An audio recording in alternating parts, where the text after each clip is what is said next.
Hello, I'm Jairus, and this is my Capstone Project, where I present what I learned from my internship and how I answered my essential question. I interned at Brandywine Printing, which is a printing place here in Forsyth, and they take in orders. Sometimes they even provide graphic design services, whether it be creating a graphic design or editing graphics so that they can be printed properly.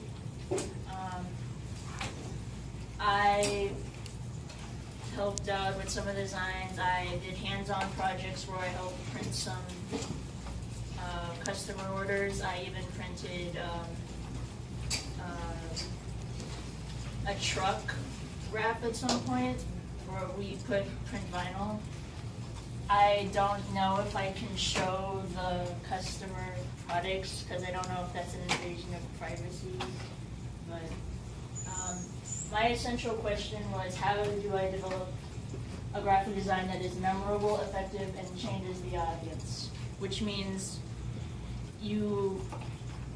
what I intended was, I wanted to know what kind of graphic designs would you see and not forget about, because there are many designs that are bland, they're just everyday, and maybe they do their job, but you don't remember them.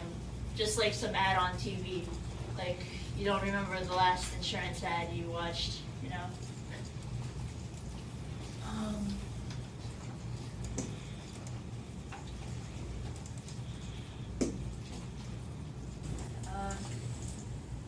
I summarized most client orders to 3 types of appeals, which is a broad appeal where you try to get as many people as possible, which is hard because you have to appeal to many different types of people, but you also get more customers, so that's the plus. A specific appeal is, it may not get as many people, but when it's narrowed down to few people, they're more likely to want the product, as it seems. I did that in some Etsy designs that Mr. Brooks made me do, where you would just appeal to certain interests people have, such as some kind of football joke or, you know. And then there's a client appeal where they'll order something from you and you may not agree with the client, but the client wants it a certain way and you have to serve the client because that's your job as a graphic designer. So usually in those types of situations, you have to just come to accords with what the client wants and what you want. And if you do it well enough, you'll have a good graphic design.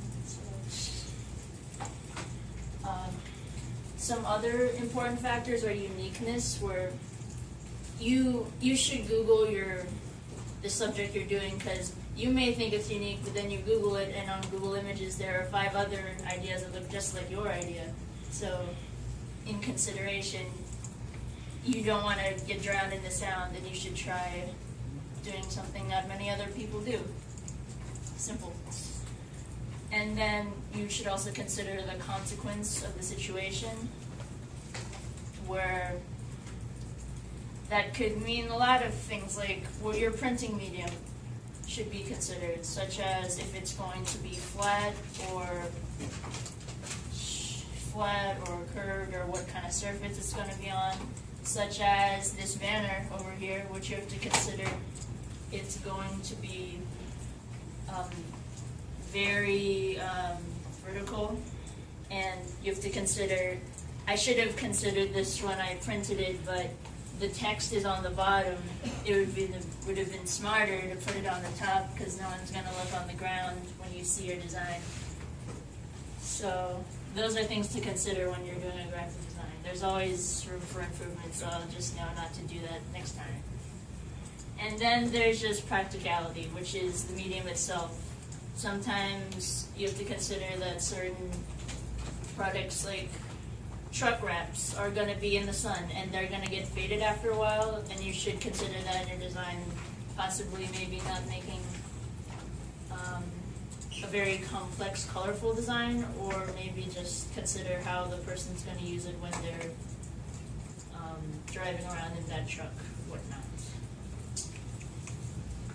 So those are the basic aspects I think go into a good graphic design. And that's it. Thank you.